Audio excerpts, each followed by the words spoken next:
would say in New Zealand. Welcome to distinguished guests, speakers, attendees and our ADB friends.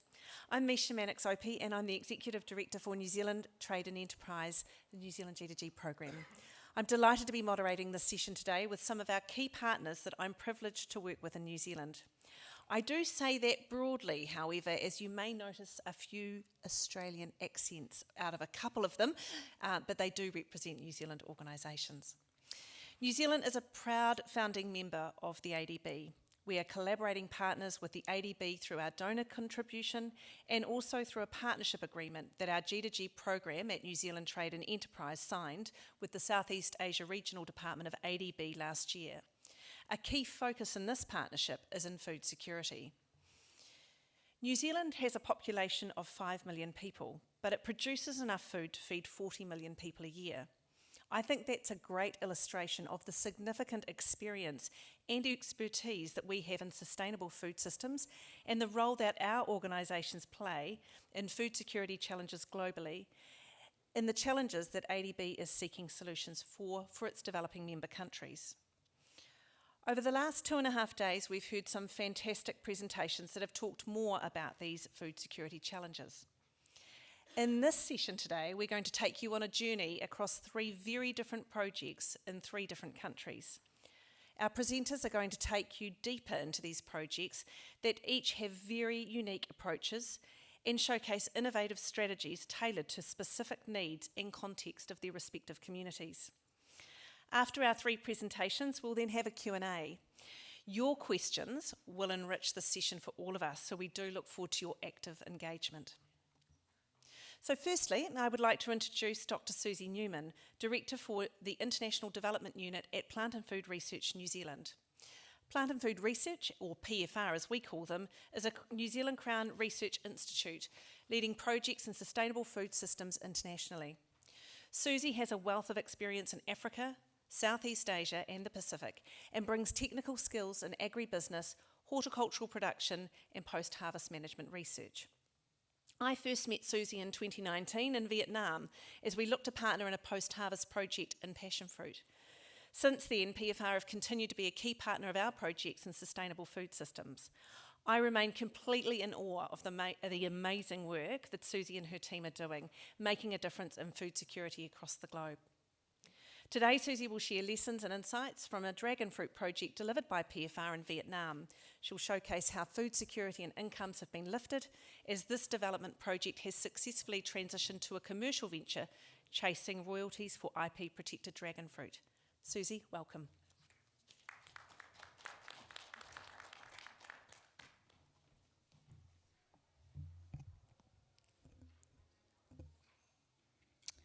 Kia ora, and it's great to be here today, and thank you to Misha for a lovely introduction. Can I please have my slides up?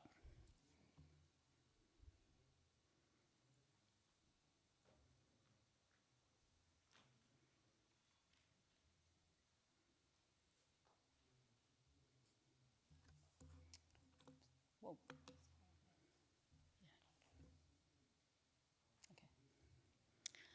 All right, so as Misha said, today we're going to look at one of our flagship programs in Viet Nam, which we commonly call the Dragon Fruit Project. But before we do that, I thought that I would just give a little bit of an introduction in terms of what Plant and Food does, what our International Development Unit does, and we're going to do that by way of a video. So if I could have the video up now, please. Thank you.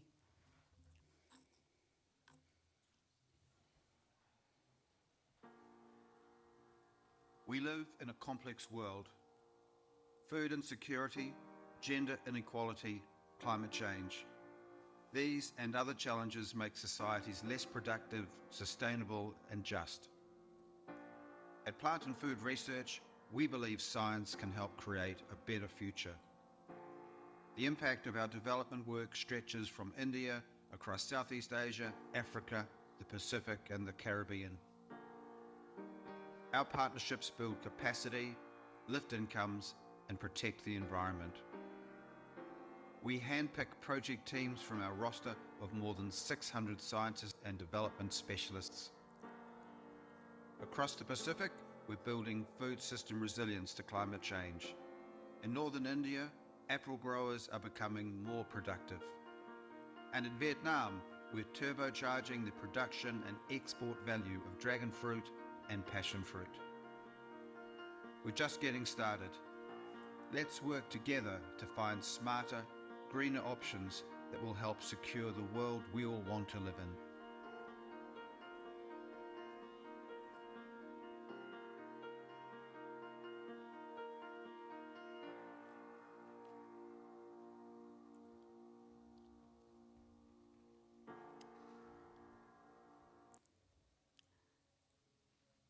Thank you. If I can go back to my slides now. So, as we said, we're going to do a bit of a journey across Vietnam, Cambodia, and Afghanistan. And we're going to start in Vietnam, and specifically around the Dragon Fruit Project. But before I launch into that project, I just want to kind of say that Vietnam has been quite a central country in terms of some of the work that we've done. And it's really about those strengths of partnerships that we have developed over a number of projects. We've probably worked in Vietnam for 20 plus years, and we've worked with a number of partners from government to private sector and other organisations. So we are looking, some of those partners we've worked with for 20 years, but we're looking to add more partnerships as we go. If we look at the type of projects that we've done, we've worked right across the horticultural sector, from some high value export crops in terms of dragon fruit, passion fruit, and also avocados, really looking to develop and build the sector there. But we have also worked in vegetables and really looking more at the kind of food safety and also ensuring that you're getting good, nutritious, quality vegetables delivered to market. So that's been another one of our focus. So dragon fruit. So this was a partnership. It was funded by the New Zealand International Development Corporation. And we had two main partners here, the Southern Horticultural Research Institute and SEAP, the Sub-Institute of Agricultural Engineering and Post-Harvest Technology. And so we built teams of scientists from amongst these institutions. So firstly, let me paint a picture for you of dragon fruit in Vietnam. It is Vietnam's iconic fruit. So it's like, for us, the kiwi or the kiwi fruit in New Zealand. And so, as an industry, at an industry level, dragon fruit is worth about $1 billion US, and it has a strong export focus. But smallholder farmers typically produce the crop with 0.5 of a hectare of land or less. So it's really based on the smallholder industry. Today, the industry is truly facing headwinds as it's highly reliant on Chinese markets, and border closures that happened during COVID-19 and then increase in production in China have really led to a domestic oversupply and increased impetus to look at markets further afield. So innovation will really be the key to successfully navigating these and other headwinds. So our project went right across the value chain. So from the development and commercialisation of new varieties to the production of the crop and then the post-harvest management as well. So I'm going to start with the production factors. And as we kind of entered into the program, canker of dragon fruit was becoming a real problem. And we thought that some of the early data that we saw from Malaysia, it looked like it potentially could devastate the industry. And so we got our Vietnamese and New Zealand scientists to really work closely together to determine how to control the disease, to understand the disease and then how to control the disease. And thankfully we were able to get this under control and to get it managed relatively easily. And you can see here that as a result of that, instead of ineffective fungicides being applied, that actually we reduced chemical use by 30%. We also looked at how the fruit was produced and how to increase the productivity of the orchards. As we said, they're very small orchards, and so you want to really maximise the productivity from those orchards. And so we focused a lot on the production side, and on the left here, you have got the traditional way of growing dragon fruit as a mop top, which is kind of like an upturned broom. And on the right-hand side, you've got a T-bar type system that we introduced that not only improves yield, so you get about a doubling of yield, but also results in improved quality of the fruit. So those were some of the innovations that we looked at on the production side, but really then it was about taking it to the orchards. And so we had a number of demonstration growers who really trialled the new technologies, innovations, and then they were able to share their experience with other farmers. And I think this was one of the key ways in which the changes in the way dragon fruit is produced really were taken up. We also looked at how to get the fruit to those new markets. And Viet Nam actually sends dragon fruit to about 30 different markets, but sometimes they have phytosanitary barriers that they need to overcome. And so we focused on two areas. The first was in terms of temperature management of the crop and looking at what is the optimum temperature to store dragon fruit in order to get that extension and shelf life so that it can go to more distant markets. And the second area was around development of washing technology so that you could clean up those bracts on the fruit and that they were able then to go into new markets. As those of you familiar with dragon fruit will know that it's a delicate fruit, and so we kind of looked at different technologies that would enable it to be able to easily cleaned. But a key part of the program, and this is probably what I really want to focus on in terms of one of the innovations, was that we were looking at the development of new varieties that maybe had different flavour profiles, different skin colouring or flesh in the flesh, and also that were canker tolerant for production. And so we were looking at really both developing these varieties but then also commercialising these varieties. And one of the things that we really wanted to test within this was whether or not that would then lead to royalties for our Vietnamese partners that they could then invest in future research that they needed to do on other crops within Vietnam. So this program ran for about 10 years, funded by the New Zealand International Development Corporation.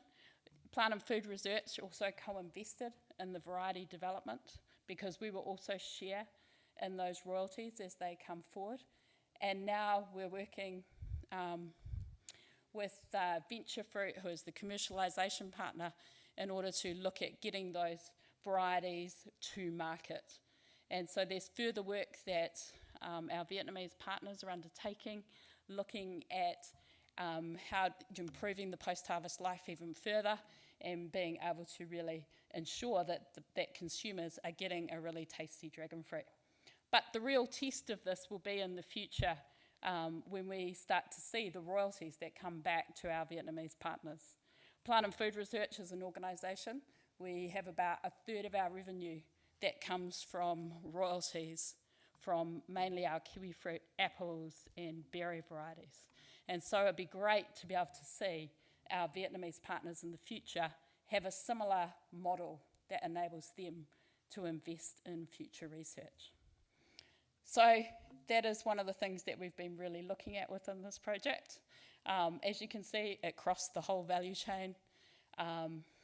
It really went from farm to market and also before market, really, in terms of the development of new varieties.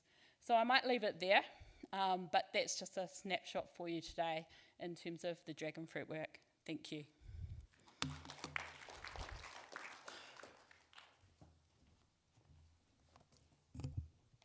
Thank you, Susie. And I could see a few recognition of the challenges of the delicacy, or the challenges of working with dragon fruit. There are a few nods in the room.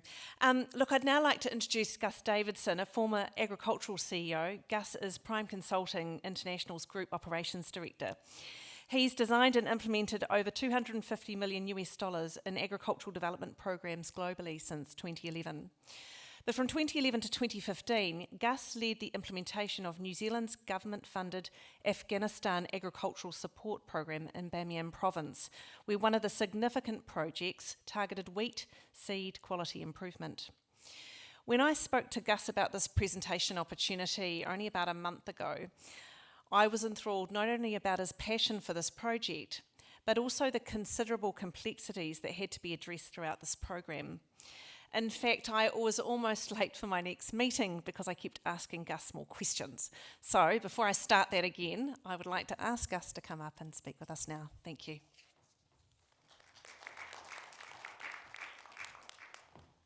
Good afternoon, and thank you, Misha, for that introduction. If I could have my slides, please.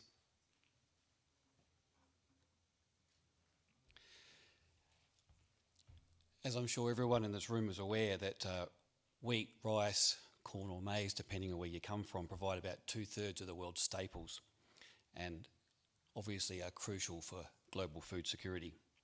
When it comes to Afghanistan, wheat is extremely important. In fact, it's about 70% of the annual cropped area consists of wheat, and it underpins subsistence and food security in Afghanistan. Wheat is grown in every province and every farming system in the country, and it singularly underpins calorific intake for just about every Afghan.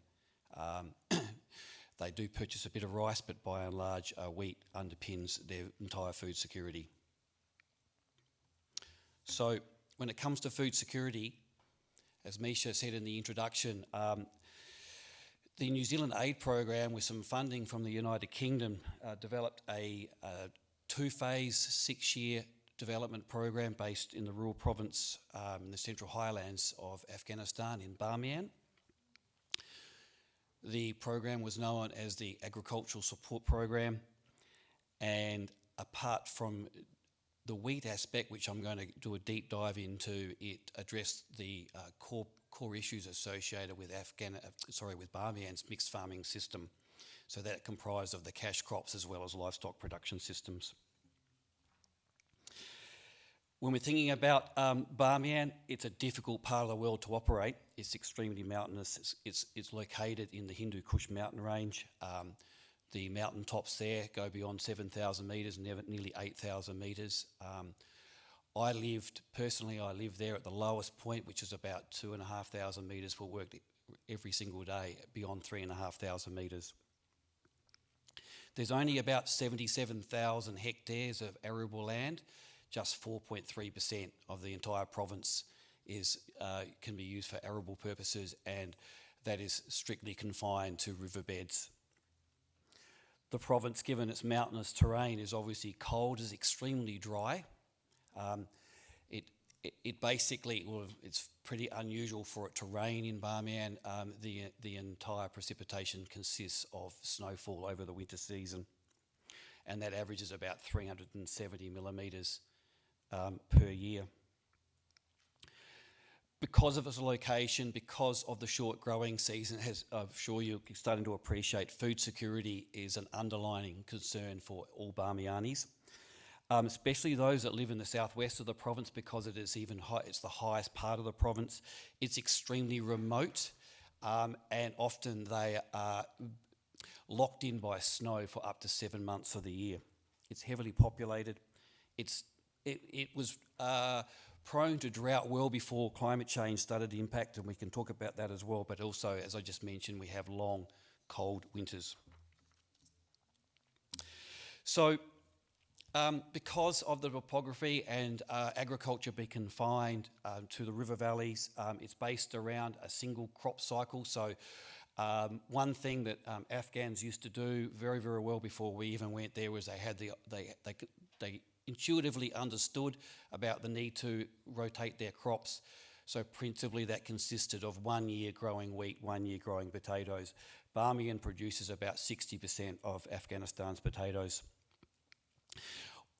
All the water that is used for crop production in Bamiyan comes from snowmelt. It's all done by irrigation canals, ditches, and as I used to jokingly say, Afghans could make water run uphill. That was incredible to watch. The soils there are quite calcareous. They lack in organic material, and from years and years of single crop focus, the soils that were fairly well depleted in terms of organic matter. So a typical farm household in Barmian, they're growing wheat obviously for subsistence. It's used for bread purposes of making bread, obviously, and in a typical scenario, depending on where you live, you would produce enough wheat to last you 5 to 7 months of the year. After that, of course, then you're stepping into the market to purchase food for your household, and that comes from other crops such as potatoes, shown here. And the potatoes are grown even in the more limited to even the more fertile area, but Barmian also has quite a large livestock production system there, principally based around cattle, sheep and goats, of course, and donkeys were pretty much the beast of burden that used for all forms of agriculture before we got there. So focusing now and narrowing down on what we've done with the wheat quality improvement program, which is a core component of the ASP, we significantly improved a local variety of winter wheat, just using pretty much simple practices and technologies that were applicable to the Afghan context. Over a 6-year period, we increased wheat yield by near on 200%, and to the astonishment of many of the farmers we work with, and we're going to get into a little bit of detail about that in a second. But so I guess the question is, given the dramatic increase in wheat yield over such a short period of time, how do we do that? Well, it consisted of a number of concurrent activities that sat beneath a wheat quality improvement strategy, which we developed and put that in place. And one of the first steps that we did was we developed and put a comprehensive farm mechanisation program.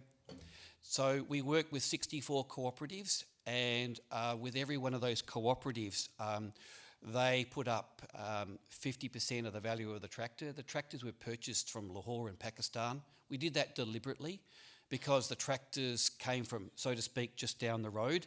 That therefore meant spare parts were readily available, and most importantly, the tractors were appropriately sized for the small parcels of land that they needed to cultivate and work on. Many of the tractors came with implements, grader blades, mobile ploughs, tines, those sorts of things. And then with the money that that these cooperatives had put up as 50% of the purchase, we held that money in trust. And then the cooperatives over time, when they became more confident with the tractor, and they could then draw back on those funds to purchase new implements and other types of equipment, such as mechanical wheat threshers and the like. One of the most amazing things we had to do is that when we went there, as I mentioned, that beasts of burden, so we're talking about donkeys, bullocks, were used for cultivation. So farm mechanisation in rural Barmian just did not exist. I mean, it was very, very basic. So one of the first things we had to do was identify farmers from within each of these cooperatives that could actually drive a vehicle. Because we needed to be able to put them on a tractor, so they need to have the basic principles about how to operate a vehicle. Of course, they needed to be able to drive a manual gearbox, all these sorts of things. So once we had identified at least 2 farmers per cooperative, we then put them through an intensive training program so that we had confidence that they could operate the tractor. And then importantly from there, we then developed a setup where we had a wet hire principle. So by that I mean, for every cooperative, they had a system where they would rent out the tractor to their farmer cooperative members, and on the basis of an hourly rate, and that hire, of course, included the diesel, the operator's time, and of course a factor for repairs and maintenance, so the tractor could be looked after and for sustainability. As I mentioned, wheat is grown from snow melt, is all provided by irrigation water. So one of the most beneficial things that we had fitted onto the front of many of these tractors was a grader blade.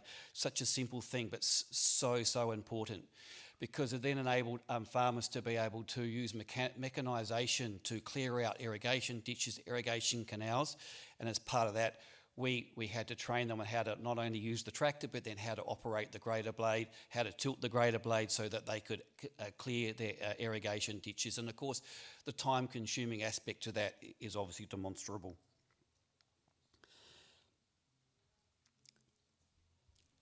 So whilst that was going on, and we were training farmers on how to use the tractor and all of that aspect, we had another very important concurrent activity going on, and that was negotiating with the Ministry of Agriculture, Irrigation and Livestock about what we wanted to do with our seed quality improvement program. This was a very, very important aspect because there was a seed law which we were legally obligated to follow, but it just simply did not work in the Barmian context. And it didn't work in the Barmian context because of the extremely short growing season, and so the available varieties were just not suitable for such a short growing season. Particularly the official Afghan seed breeding program was based around spring wheat, whereas we were absolutely certain when we got there that a winter wheat variety was going to be the preferred variety to be growing in Barmian. And the other reason, important reason, that this particular seed law that underpinned the wheat breeding program for the country didn't work was that the breeding centres where farmers needed to go and purchase their seed were in geographically remote parts of the country, principally in the south or the north. And so that meant for a smallholder farmer based in rural Barmian in the mountains, the sheer logistics, the tyranny of distance to go and purchase this seed and get it back to their farm was just too difficult. So once we had permission to step outside of the formal framework, we then engaged the services of Lincoln University out of New Zealand, who brought some wheat breeding expertise to the program and assisted us with putting our improvement program in place. One of the very first things we did is just to confirm what we strongly suspected, we grew trials comparing spring wheat and winter wheat and confirming that the yields with winter wheat were indeed higher than spring wheat. We confirmed that, and we then identified that a locally available variety, Sol 02, sometimes known as Sol 2002, was the most suitable winter wheat variety. With Lincoln's assistance, we also identified a gentleman shown in that photograph there called Saeed Mahboob. Saeed is a global wheat breeding expert, but he's an Afghan guy who at the time was living in New Zealand quite by chance. So we engaged the services of Saeed Mahboob, and using him, as I'm sure everyone appreciates, was completely understandable, because being a wheat breeding expert that was born in Afghanistan, he had the ability to A, travel there, B, he could speak the language, but most importantly, he could simplify what would be, for a smallholder Afghan farmer, reasonably complex language into some local terminology and dialect that they could readily understand. With Lincoln's assistance, we then developed these hedgerow trials. So this is where we went about improving the quality of the wheat. So we grew hundreds, literally hundreds of trials across the entire area of operations where we worked, from up in the north right down to the south of the province. And every major valley that we worked in, we grew wheat to prove to local farmers that this wheat variety was the right thing for them.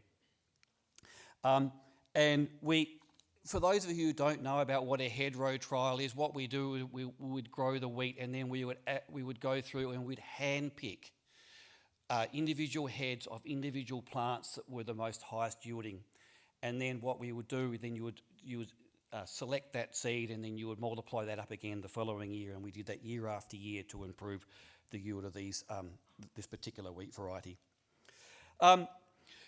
So these trials ran over years. We put a market systems approach in where we empowered local cooperative leaders, if you like, early adopters, where the community recognised a particular farmer as being a leader in their community, and then they were then incentivised to then multiply that seed up. So we originally disseminated the improved seed from these hedgerow trials into each of these cooperatives. Farmers were identified, and then they grew that wheat up for then further distribution amongst their own cooperatives.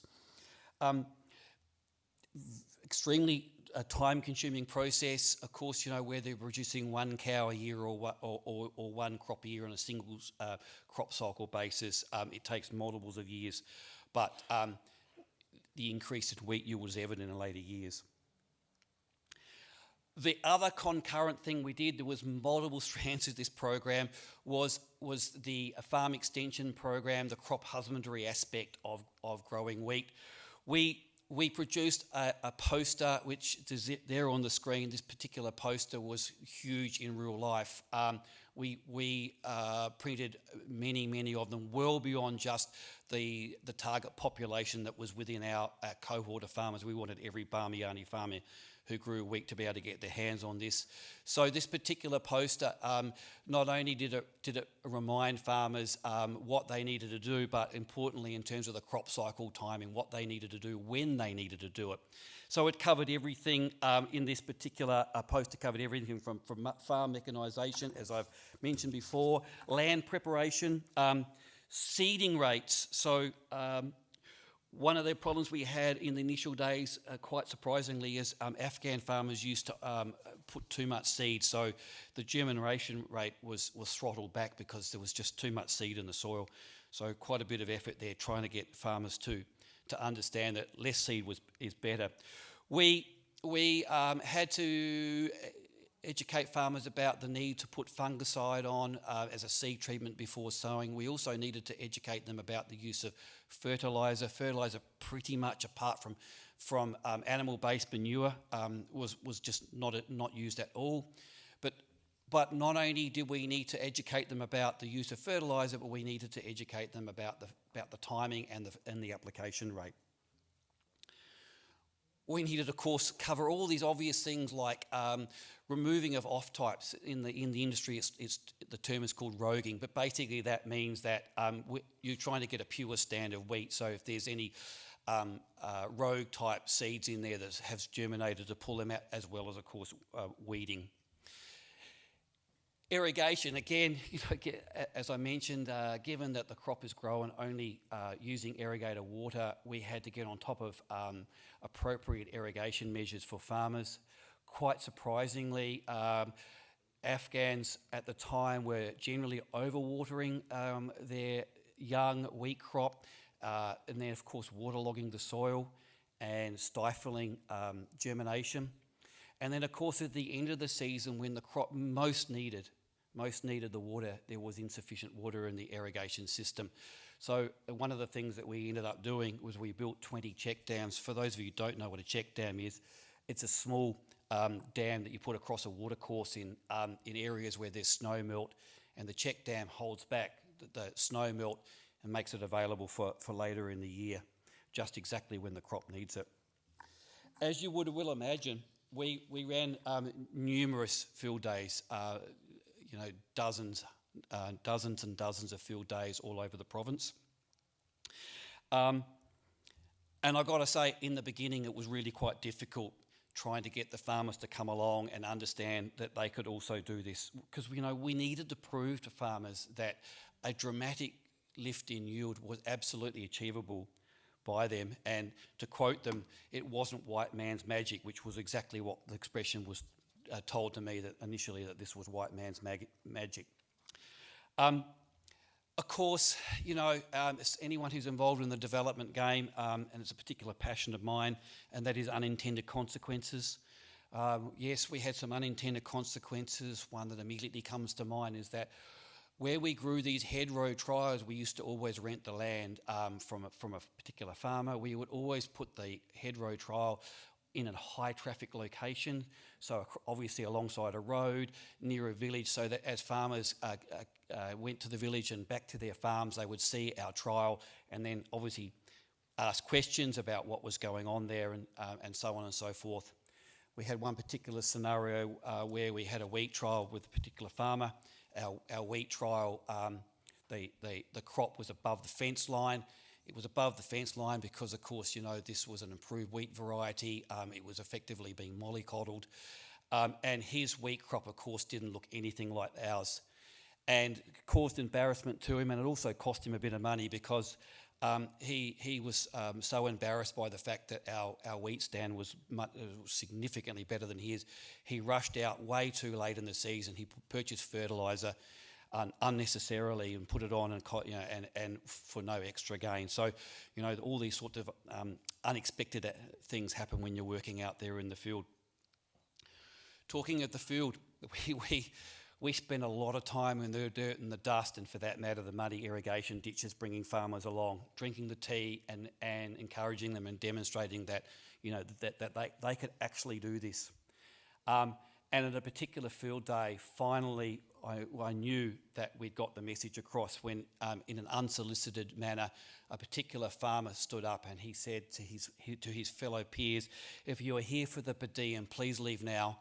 If you are here to improve your wheat yield, please stay." And it was at that point I realised that finally we got the message through and farmers realised that they could actually improve their wheat yields.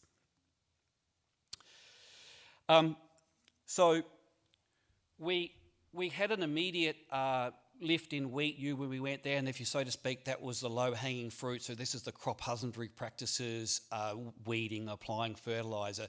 But when it comes to wheat quality seed and delivering an improved seed, that takes time. So therefore the larger yield increase does not arrive until many seasons later. And of course, this is a very important aspect about agricultural development programs. They as a bare minimum, ideally they need to be 5 years and probably even 10. Just doesn't matter, as I said before, if you're breeding one calf a year or one crop a year, you need time. Just in this particular chart here, you can see there the two red bars. That is the actual equivalent per hectare yield for the improved wheat seed. So that just shows you what the genetic potential of this particular local seed, when it, as I said before, when it's been mollycoddled, basically has music played to it. That tells you what exactly, we put exactly the right amount of water at exactly the right time, fertiliser application rate, the right time, etc., etc.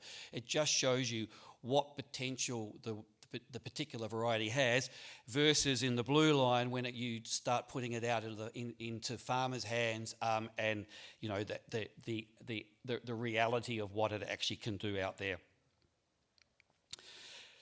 So in closing, I'd just like to circle back to the key objective of this forum and of course the program for which I've just been discussing, and that is by implicating really truly unsophisticated practices and technologies, and most importantly, implementing a comprehensive communication engagement plan, a strategy, if you like, to ensure farmers took the journey to success with us. That was probably, something that we really had to focus on. As I just mentioned, time is needed to do such things in an adaptive approach. Inevitably, you end up coming across hurdles and you need to redesign or rethink your approach. But, as demonstrated, good results are achievable. As far as the aspect around farm household and income and underlying food security, this particular program in Afghanistan improved farm household income by about 53% over the 6 years. And importantly, wheat, which is the non-cash component, remained at about 30% throughout the 6 years. So we grew wheat yield at the same rate as we managed to increase other aspects of the program, such as the sale of potatoes and other livestock. Finally, my last final thoughts on this is that, when it comes to development, sustainability is absolutely critical. And to that end, I went back in 2019. I met with farmers that we used to work with. I met with Department of Agriculture staff and representatives. And it was absolutely amazing to see that this quite simple market system approach that we put in was still working. Farmers were still incentivised to be identified and incentivised to be able to continue to improve the strain of the variety of wheat that we had produced for them. But most importantly, the crop husbandry aspects were hard-coded, if you like, so they were still diligently weeding their crops, still applying fertiliser and the like, and of course, ultimately, that ensured that the high wheat yields remained at that time. So thank you very much.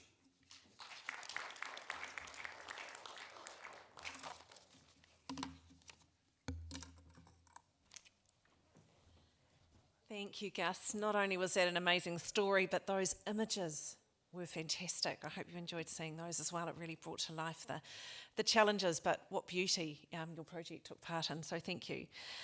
Lastly, but not least at all, I'd like to introduce Dr. Steph Montgomery, who's a Program Manager for Asia and Africa at New Zealand's Plant and Food Research. Steph is Cambodia-based and manages a range of horticultural development projects in India, Myanmar, Cambodia, Vietnam and Kenya. These involve crops including apples, avocado, passion fruit and a range of vegetables. She has more than 20 years' experience in international development, working in agronomy and specialising in conservation horticulture for broadacre, rain-fed and irrigated farming systems in Australia and Southeast Asia. Quite often when I'm trying to reach Steph, she's somewhere in the highlands of Vietnam or in the hills of Himachal Pradesh. So thankfully for us, this week she's decided to spend some city time with us here at ADB. So welcome, Steph.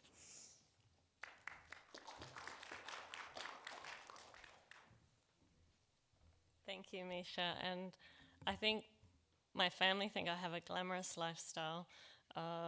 My friends think it's difficult, and I don't know, I think I find city life the most difficult. So I'm most at home in the jungle or in the field, but it is really nice to be here at ADB this week and to be with you all and been hearing such fascinating things. And I think before I start, now that I've got the microphone, actually two of them, I'd like to reiterate some keywords that came out from Gus's talk just now, that seeing is always believing, no matter what country you're working in. You can't beat it.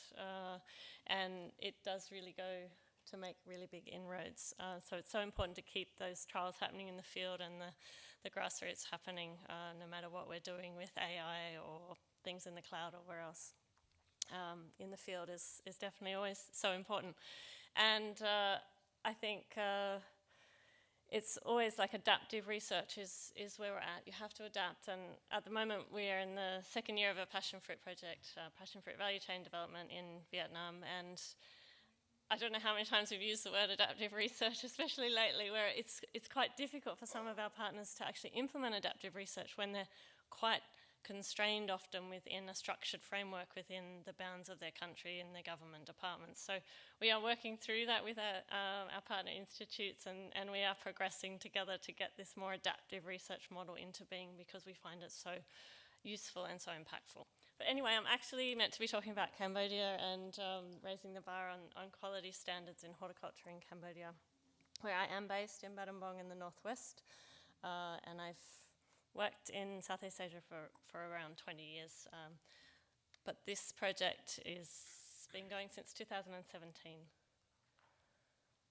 So I'm just going to run you through the project, which we're in our extension phase now, so we have 1 year left to go, and it really was looking at improving horticulture quality standards from more that vegetable as in leafy greens and cabbages and that sort of thing, but we have also diversified in the crops being implemented within the program. So we'll just run through the program, and these are the components of it and some of the key points of it. There's quite a lot going on, so we won't have time to go through it all.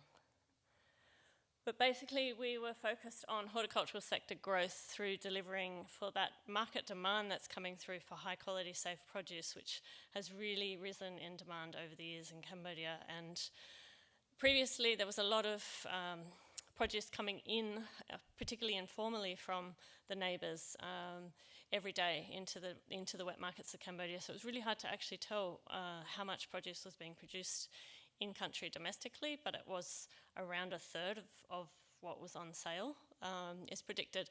And over this course of this project, it's managed to sort of flip, and it's more like 2/3 produced in country and 1/3 being imported. Not all due to our project, of course, many synergistic things happening in Cambodia, but we like to think we've had some impact on that.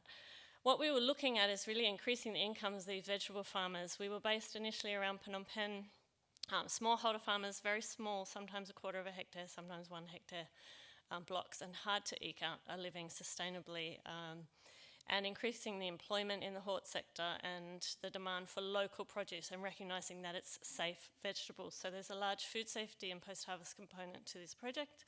As well as working quite innovatively, this project was designed to work with pilot supply chains and to work with the private sector, whereas it was funded by the New Zealand government's Ministry of Foreign Affairs and Trade as part of the aid program. And traditionally, it's not, they don't partner with private sector directly, but in this instance we did, but also government. So we had a lot of actors in the supply chains happening in this project.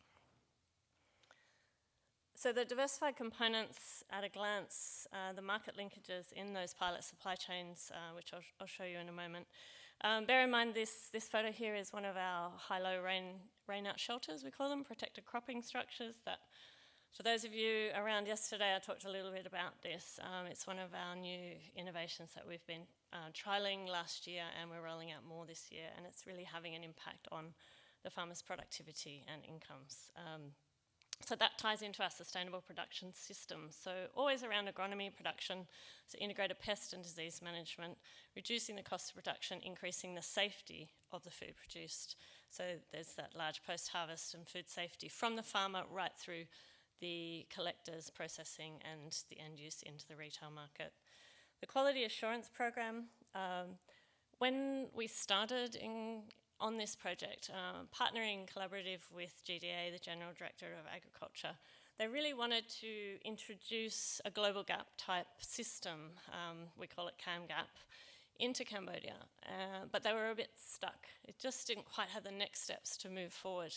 And New Zealand being such a focused export market country, we do have a lot of experience in the realm of quality assurance and that market access and providing those standards. So we were able to assist them and worked collaboratively to establish CAMGAP and implement it, and the compliance that goes along with it, and also bring in some of our global GAP trainers and people that work very globally in the industry to train them up. So they've had some really good experience and knowledge sharing and exchange go on, and we have CAMGAP now implemented. So what these pilot supply chains look like is going from the farmer in the field, and then often into agricultural cooperatives, which we're increasingly seeing a number of in Cambodia, which are really helpful for, of course, the extension model and the train-the-trainer and the train-the-farmer type models, and disseminating out the information. We've partnered with different people collaboratively along the way in there, from World Vision to local agricultural cooperatives to other NGOs, to really make sure that we're all working together in this hort space and to get the messages and the best management practices out there. Then what tends to happen is we see the wholesalers who here they're handling cabbage working directly with these agricultural cooperatives or these collectives. It's easier for them obviously to work with one than 40 or 50 or 100 smallholder farmers and coming in. So when we train the farmers in the best management practices, that will see them CAMGAP aligned and go into these wholesalers that then can certify that they've got CAMGAP aligned vegetables coming in. It's a much smoother thoroughfare and pathway for things to get to market. Of course, you've got the government in the top middle there. We had a food safety forum last year with government in Phnom Penh, bringing everyone together to really discuss the outcomes of the project and to discuss the ways forward and to making sure this quality assurance in this sector works. And lastly, once they are CAMGAP aligned or safe vegetable aligned, they will go into the supermarket. And for the first time when we created this project, these pilot supply chains to test out the theory actually enabled wholesalers to get contracts with retail supermarkets in Phnom Penh, like Aeon and Chipmung, amongst others. So this is what you'll see in the supermarket. There's quite a big push to let people know that it is local produce, it's safe. There's a QR code, they can look at the traceability of it and the production, and that actually has a safety system within it where it expires regularly. It's a little bit complicated, but it's the government are working through it and making sure it works. So from the sustainable production system side of things, it's really the basics, like Gus was saying earlier, the best management practices, your integrated pest and disease management that the farmers are unaware of. There's been a lot of hard chemistry often available to farmers over time, especially in vegetable production. There's a lot of extra spraying that goes on, prophylactic or otherwise, or because my neighbour is doing it, and not necessarily knowing about integrated pest management, good bugs, bad bugs, economic thresholds, when to spray, and importantly, what to spray and what is safe and what is not. So things like that, which we've seen a lot of impact from. Along with other techniques like fruit fly baiting and other activities within, and really understanding the why they're doing these improved practices, why they're changing what they've done for so long, so they can then make informed decisions themselves. Because obviously, we're not always going to be there, or PDAF, who we're also training and bringing into this, are not always at hand. So we want farmers to understand the why and to make these informed decisions for themselves. So I do want to mention again our rain-out shelters, because we do think this is the way forward with heat waves in Cambodia and increasing temperatures. It is predicted that perhaps in firing in the south in the next 5 to 10 years, outside cropping just will not be possible for most of the year, because it will be too extremes in terms of the climate. We actually installed these, we did 10 last year. We're looking at low-cost rain-out shelters, so they still cost around $3,000 US to build and install. We use a local construction company who's very invested in the technology and the why. But you can get structures that are a lot more expensive, 3-4 times the price. So we're trying to find something that's affordable for the farmer, but even so, there is a bit of an inaccessibility still, where we'd love to see some more assistance and access to finance for farmers to enter this kind of next stage development for their production systems. But originally we put this in as protection against the heavy monsoon rains, because we see in Cambodia an inconsistency of supply to the market from really 6 months of the year. It's pretty much June to November. So if you're taking out half a year, this is really difficult for our wholesalers and our retailers to then guarantee domestic product, because it's so hard to source your leafy greens and those kind of vegetables that they want through those 6 months of the year. So therefore, by implementing these structures, we're getting increased food security in these local markets through the physical product, but also the cash flow for everyone in the chain, and empowerment through that, and enabling them to move forward in their systems in whichever link in the chain they're in. So it does provide, we call it a low-cost solution. We know it still has quite some cost, but compared to the higher costs, we're hoping it can become accessible if we can get into some of these easier access to finance. In Cambodia, microfinance is very expensive, and it's often the only access farmers have, and it's a minimum of 18%, often 22% or more in terms of the interest loans. But with land tenure issues, they have difficulty accessing other banking options. So some of our farmers, before the rain-out shelters, these farmers have managed to double their incomes just by using our improved practice techniques, the integrated pest, disease, and nutrient and water use technologies. So Mr. Savana has doubled his income per hectare from $5,000 to $10,000 US. That's income, obviously, gross income, but he is definitely making a profit out of that. And he's now got protected cropping, so he will go even beyond that. Miss Tui Savon had a lot smaller area, only 250. She started with 300 square metres, and is now, with the increase in income, she also doubled her income, has managed to increase to 2,500 square metres, to increase her production, use it for household expenses, eat more healthily within the household, and provide education for her nephews. So we're seeing these kind of impacts throughout lots of our farmers. Mr. Sangvuti has increased from 2,000 to 5,000 US dollars per hectare through using the IPM. And now he has the rain-out shelter, and you can see he had cucumbers in the shelter just now. Most of our farmers that put the shelters in last year are into their third crop cycle already. So they're already seeing a lot more frequency of crop cycling, so therefore a lot more cash flow more regularly, but also better yields. So we did a comparison where in the rain-out shelter he planted cucumbers, and directly outside, so same soil, same everything, except the rain-out shelter, he also planted cucumbers. The difference was almost 3 times higher inside the shelter. This is in the dry season, and the virus and powdery mildew infections, actually it wasn't in the dry season, sorry, it was in the wet season, were really high outside the shelter and have been drastically reducing the yields. And by having this shelter, he is a lot healthier. He only used 1 fungicide, and then he's got 3 times the amount. So he's really happy, and people like this will look to expand further. And what we love seeing is the farmers are also trialling their own kind of shelter as well. We have some now lining up 3 in a row. They might be smaller, they might be bigger, they might be a different shape, size, different materials, but they're really being innovative, and that's what we want to promote and see within the industry. Farmers are always so innovative, sometimes they just need a doorway to access or to think about something different that they pick up. From the food safety and post-harvest handling side of things, we did a large residue testing program throughout the chain and partnered with Pasteur Institute in Phnom Penh to get these results. We looked at contamination testing. We also partnered with the Royal University of Agriculture on this. And what we were able to find in the chain was, when we first did testing, there was a lot of contamination coming through. And because we were working with the whole value chain, we were able to go back and find out where that is happening. And it was happening in more than one place. So if we'd only worked with the farmers, we would have only picked up the contamination on farm and not the contamination that's actually happening further along the chain. So some of the solutions we came up with, we've managed to really reduce and eradicate, in some instances, the pathogens happening. So the farmers were very well intentioned and were washing their vegetables before they sent them to market, but all they had to wash them in was dirty pond water, which was adding a lot of pathogens.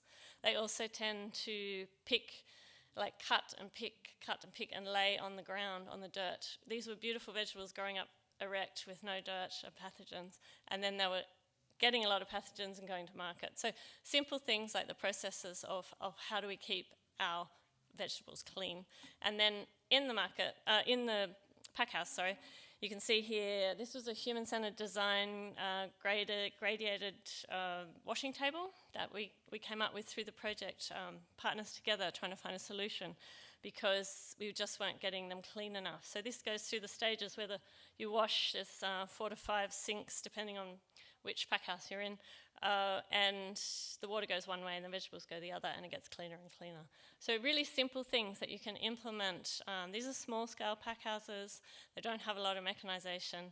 They don't have a lot of access to power and high-powered mechanisation. So simple innovations that can help really make a difference in the chain and get you to where you need to be to CAMGAP standards and to selling your vegetables into these supermarket and retail outlets. So as I mentioned about the contamination before, in our testing when we started in 2017, 25% of our partner farm samples, which we took at random, exceeded the Cambodian levels, the Codex, and the Malaysian MRLs.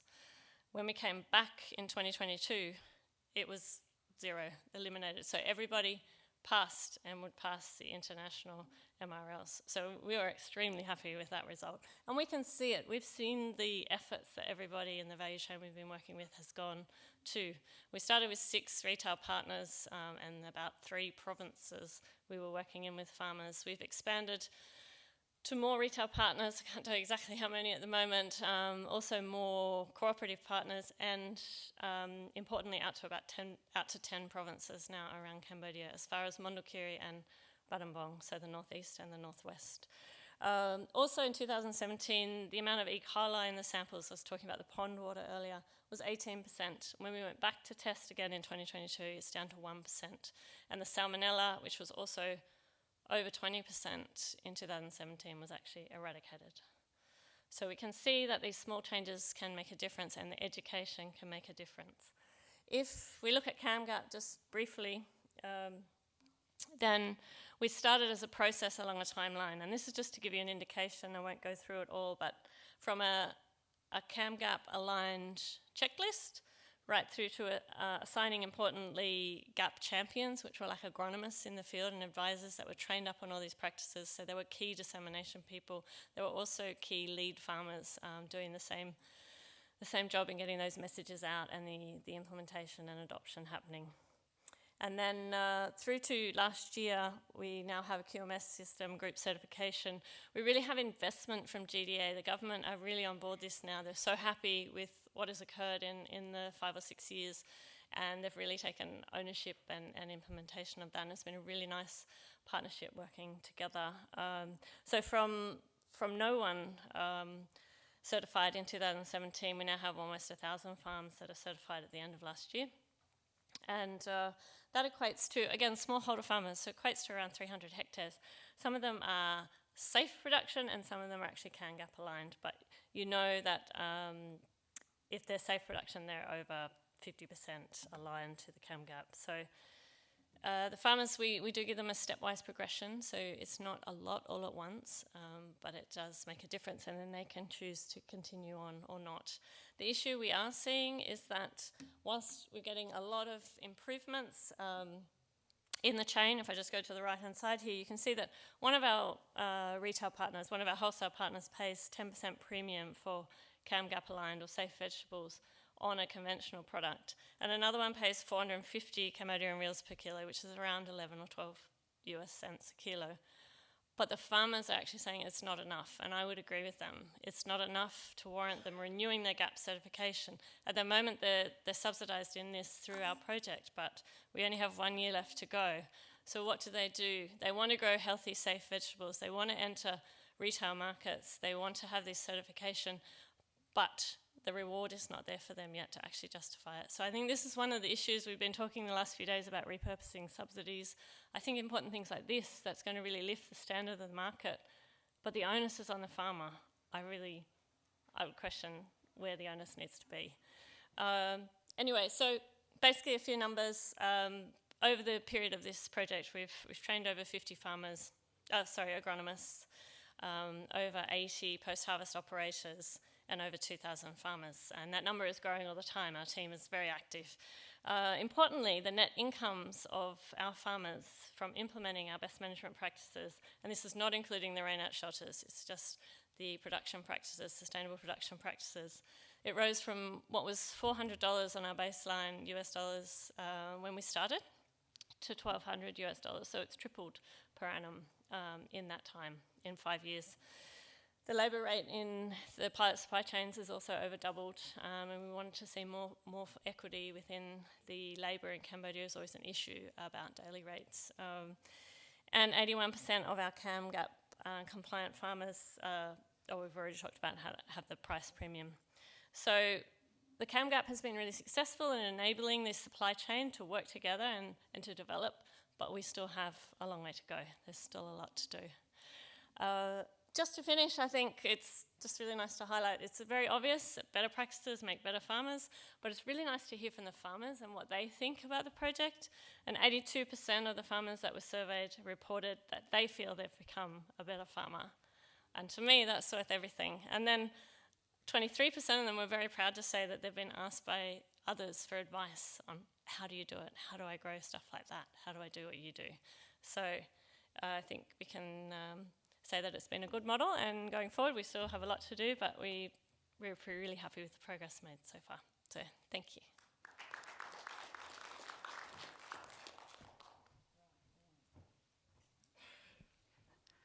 Thank you, Steph. Loved the stories of the farmers there when you put those slides up to show in real terms how your project's impacted their lives, so thank you. We've now got some time, I think.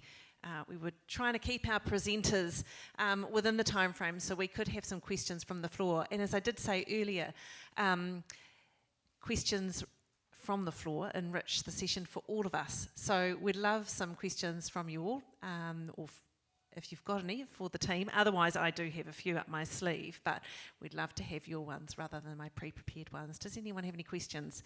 And if you do, please go up to the microphone and just introduce yourself before you ask your question. Thank you. Good afternoon, everyone. Fantastic session. So my question goes to Angus with regards to how you did it in Afghanistan, mentioning poor soil quality. So double the yield, even with poor carbon content of the soil, but everything else except for the genetics was different. So if the soil was in a much better condition, like in regen practices, what do you think would be the scenario? Thank you very much. Yes, thank you for that excellent question. Unquestionably, the soils were lacking in organic matter. And not trying to hide it, we had to put significant chemical-based fertiliser on there. That was the only thing that we could do. As I mentioned in my presentation, farmers had been traditionally putting farmyard manure from their livestock, but that was way insufficient. So I guess the direct answer to your question is if the organic matter and the soil structure was in a better state than it was, yields would have been, from the baseline, the yields would have been higher. It makes my mind think of another really important aspect was from literally decades of using beasts of burden to cultivate the soil, the soil structure there had a very, very hard clay pan about 100 millimetres below the soil. So one of the things that the tractors immediately addressed using mobile ploughs, we were able to break up that hard pan. So thinking about not specific to wheat, but also potatoes, they were able to penetrate a lot further down. So that absolutely helped. But we had to put a lot of chemical-based fertiliser on. I can't hide that fact.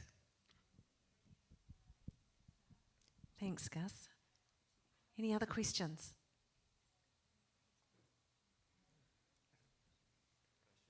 Yes, please come forward.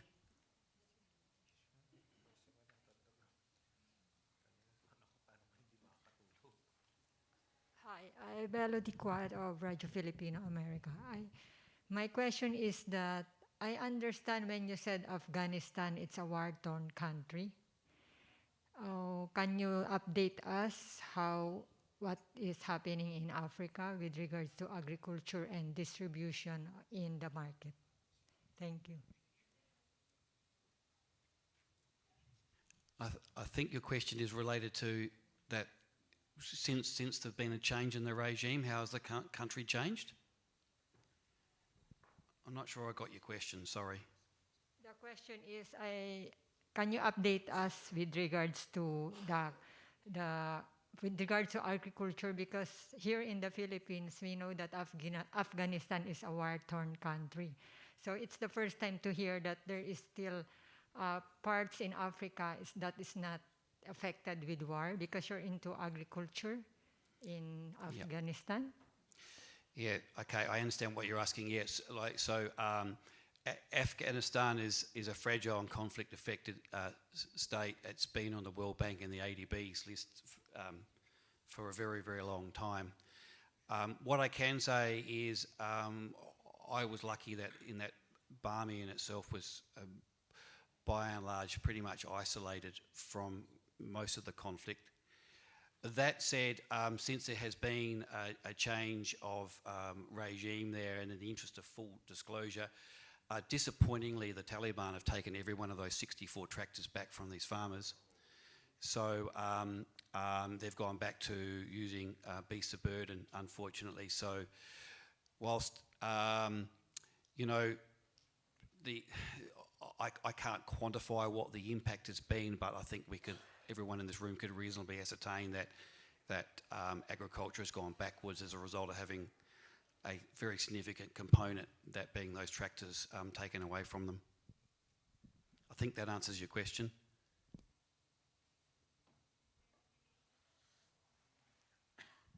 Hello, I'm Krishna Joshi from Nepal. This is question to plant and food research as a whole. In Nepal, kiwi, dragon fruits, and avocado, all the three exotic fruits are, coming up, spreading on their own. What I meant is without, a systematic R&D. And I learned you are working in Himachal Pradesh, and Nepal hills are, very similar to, Himachal Pradesh. So will plant and food research be interested to collaborate in Nepal to make, substantial contribution in terms of developing, a proper R&D value chain? And let me also link this with the emerging, problem. There is, widespread migration from the hilly areas and abandonment of the lands is, it's emerging issue. So, and in that context, there are very few people left there. So growing arable crops like wheat or other crops is it's very labor intensive, and it cannot be remunerative for the farmers. So what they will be interested to work on is either fruits or vegetables. So since you are focusing on these two commodities, I think I see a lot of scope for collaboration. Thank you. So thank you very much for your question. It's interesting that you talk about Nepal, because it is a country that we have actually been looking at what some of the opportunities might be there for plant and food research to support some of the industries there. We were very fortunate to have your ambassador to Australia and New Zealand come and visit us at our Auckland office and to really outline some of the key issues that the country is facing. So we're really looking for opportunities to be able to work together. We have also a Nepali scientist who's very keen for us to go and work in Nepal. So we're currently exploring opportunities. So yeah, by all means, reach out to us so that we can have a conversation after today's forum. So thank you. Thank you very much.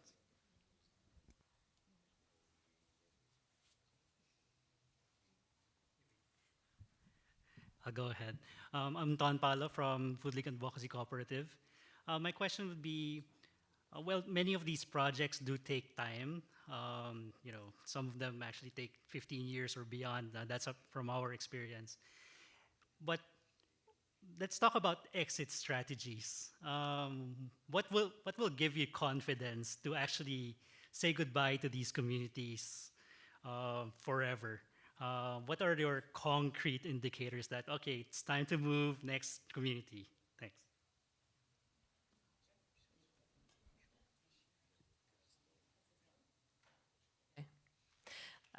It's a really good question, and it's something we're always looking for a good exit strategy, because unfortunately you can't stay forever. Yes, and I do feel, it was mentioned earlier, that often the project lengths are not long enough and there's so much more to do, and I do feel that's a real issue, and we do need to look, I know it's a funding issue and there's many factors, but we do need to look at the pathways and the segments and what do we need to do and how long do we need to realistically achieve enough to be able to exit with the sustainability of the industry in mind. I think that COVID actually bought us some time in terms of cementing in the reality for the people on the ground. In terms of, if we look at Kenya, for instance, we've just finished a 10-year avocado improvement industry project there. And that's a really large crop for Kenya. We were in the Central Highlands, but now it's expanded to very much Western Kenya and beyond. And it wasn't ever meant to be 10 years, but having it 10 years because COVID allowed us to extend it. We came back after that time away, and the farmers and the extension people and the government people realised that what we had been going on about before and what we'd been working together for to a point had come to reality, and they could see the fruits of the labour. It was the same in Himachal Pradesh. After being away for 2 years and coming back, then the farmers were like, oh, our apples are so much better now. Your pruning was much better. Like, oh, we actually do want to adopt your mechanisms. Maybe sometimes you need that hiatus or a little bit of a downtime and a phase to come back in again for some reflection, review, and another phase of implementation. When you're working with perennial type crops particularly, you need that time factor. So I do think time is our enemy in many of these projects, and we need a way to do it better. One way in Kenya that we did was, again, it was the first PPP that New Zealand government and aid program ever invested in, and we partnered with a New Zealand-based avocado oil processing factory, but they had factory in Kenya and Tanzania. So we were able to use their base as our home when we'd come in country, because our scientists are not based in country other than me. They tend to come for short periods of time. we were really able to trial and experiment in a commercial factory, and that gets you, I think, engaging with the private sector gets you forward so much faster, and we found that also in Cambodia. So I'd say private sector engagement really does help. It's a reality check, it's a feedback loop that's really fast. Sometimes governments are significantly slower in their feedback loops for many reasons. So I think private sector engagement helps keep a project relevant and cohesive. I also think you need to implement the government in there to have the longevity and the sustainability. So again, in Kenya, our largest problem was Phytophthora root rot of the avocado trees, killing a lot of the trees or stunting their growth and reducing productivity severely. Also, the farmers have to turn around and buy the trees again once they're dead, you know, within 18 months. So we implemented high health nursery schemes that were Phytophthora free. Very simple, very pragmatic solution again that can be implemented by the industry on the ground at low cost. It just requires health protocols. And with that, so that's a co-investment that we did, co-investment with NGOs, implementing co-investments with private sector in Kenya, local Kenyan businesses. But then the element of government comes in for independent testing. And whilst this project is just finished, we're still having a hand in trying to make sure we've trained the government staff. Everybody understands the importance, the need for this independent testing. We've just got one little leg to go to actually get them to start doing it, and they've committed to doing it, but you need that random independent testing authority to come in to make sure a nursery is still compliant. If you don't have it, then things go AWOL, things go, you know, awry. So I think it's those elements within, and then sometimes the time. I might just pick up briefly there, following on from what Steph is saying there. I think it's also about really looking at, so in both the Kenya avocado project and right now in our Cambodia quality hort project, is looking for who are those partners who can actually take things further on. And so in Kenya, it was really ensuring that some of the models, the technology that we'd developed was embedded in other local agencies there so that they could continue to develop those particular models, for example, so that they will stand the test of time. Because otherwise, you know, we create all these wonderful innovations within projects, but if they don't then have others that take them on, then it's going to be very difficult to have to make a sustainable difference. And I think in Cambodia now, as we are we're into the final year of that particular program, it's really looking at identifying what are those exit strategies to enable things to be truly sustainable. I'd summarise it as when the market system is working. It's as simple as that. Then it doesn't even be very complex. Then it's time to leave. Nice short answer there, Gus. Next, thank you. I'm Stefan Weise, Alliance of Biodiversity International and CIAT, one of the CG centers. There is the exit strategy that you're just talking about, and I've been modifying my questions as I was hearing some of your answers actually, but there is also the scaling strategy.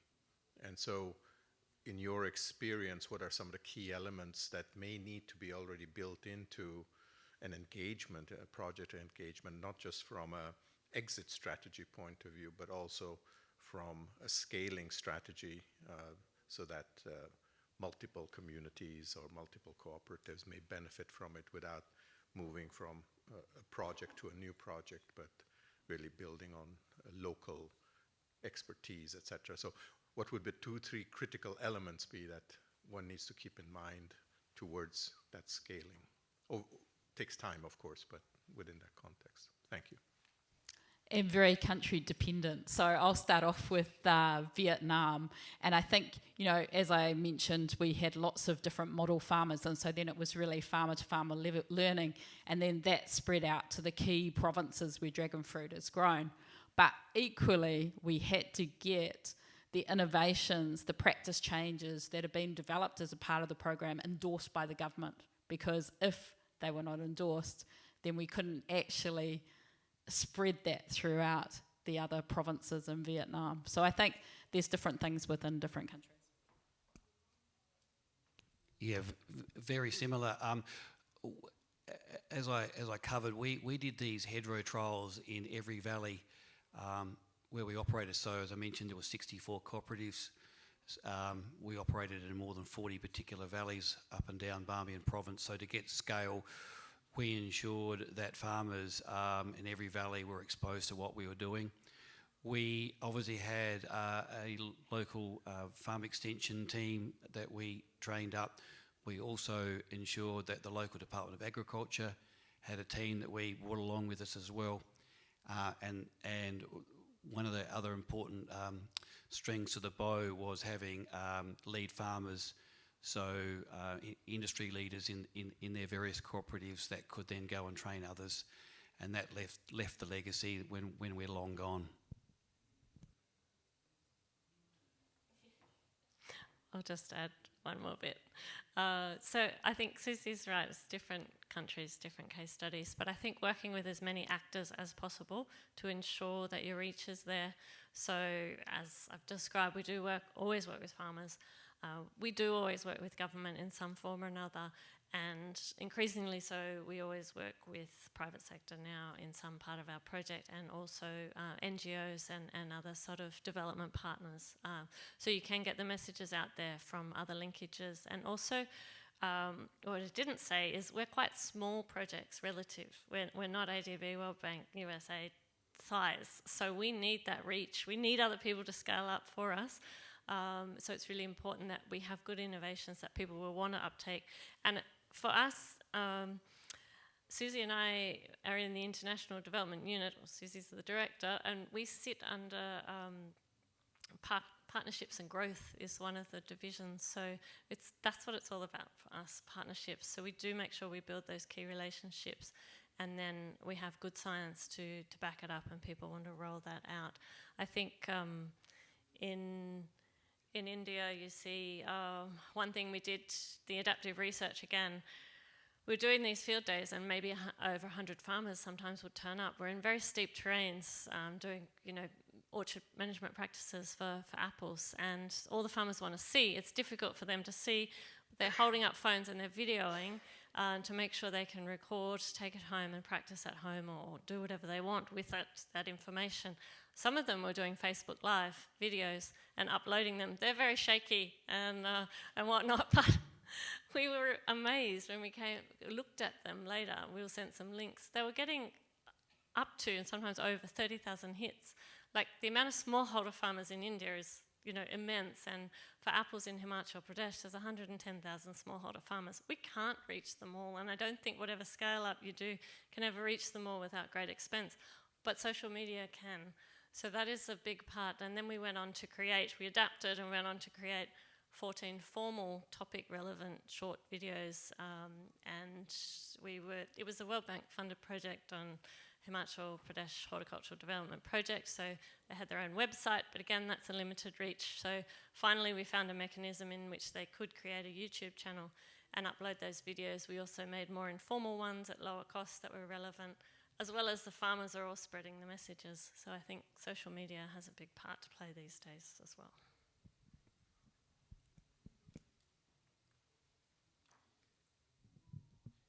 My name is Megal. I'm also a fellow Kiwi, so somehow, I don't know, it just fills me with pride to see 4 of you on the stage. But I'll cross the ditch and work for an Australian NGO called Action on Poverty at the moment. My question is twofold. One is, you mentioned, Susie, you're looking for partnerships. Can you please elaborate on what that is? And the second is, in 2 of the projects, it seemed like you went and did post-project monitoring a few years after. I mean, this is music to my ears. This is phenomenal to see, but actually a bit rare in our sector. So I'm just wondering, like, how you get the funding, or how you get donors on board to put that as part of your project plan. Thank you. I'll start on the partnerships question. I think Steph earlier talked about that projects, only a certain life, and you can only do so much within a typical project timeline of 5 years. Even if you then get another 4 years, right? It's only so much. And so I think what we're really looking for is genuine partnerships where we're looking to work with like-minded organisations. Often they could be in different areas. So if, for example, I think within our Pacific program, changing tact here a little, we're really looking there to partner with organisations that are quite different to us. So perhaps like, say, for example, some Pacific or New Zealand-based NGOs, because we see there that their strength is really in the community consultation and also taking things to scale. We've had some questions here about scalability, whereas plant and food research, our strength is really in developing those innovations, testing those innovations, piloting, coming up with the models that can be taken forward to scale. In terms of post-project monitoring, yeah, I've got some thoughts on that, but I might hand over to Gus first. Yeah, what a great question. Yeah, isn't it frustrating? A project ends and then there appears to be no follow-up. To answer your question, we went back there under our own steam. We didn't have any donor funding to do that.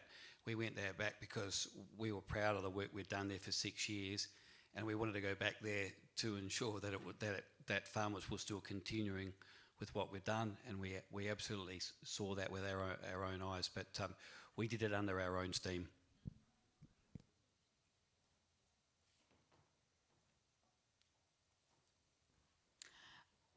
For us, like for the Dragon Fruit project, we have the potential to do potentially more monitoring in the future because we're still engaged, right, in a different way. But I suppose there what we want to see is that our partners actually do develop those royalty streams, so we'll be keeping an eye on that. But if I think about another project in Samoa, where we were looking at taro market access to Australia, we really want to know, we really want to follow that and see that there is impact, because that chain was opened. But so you'd be talking about going from 0 to whatever, but then it's looking at that. But I think some donors do go back and do enable project leaders and also then evaluations to take place 5 years post-project, but I think it's still a very rare thing. And so, yeah, we would definitely like to see more of that. Thank you. And as I can see the doors sort of opening and closing at the back there, I think that's going to bring our session to a close. But I really appreciate the questions. As I said, the questions enrich the session for us all, so thank you. We've travelled across continents and we've delved into the hearts of 3 remarkable projects here today, and we've witnessed firsthand the incredible diversity of the approaches that you can take to food security. So as we bring this session to a close, I just want to extend a heartfelt thank you to our presenters for their passion and their dedication. And I think your stories have really inspired us today and reminded us of the power of grassroots initiatives in driving really meaningful change. So our journey doesn't stop here though, does it? As we return to our little corners of the world, we need to continue to champion the innovative solutions, amplify the voices of those people that are most affected, and really work together to ensure that there's a future where no one goes hungry. So thank you.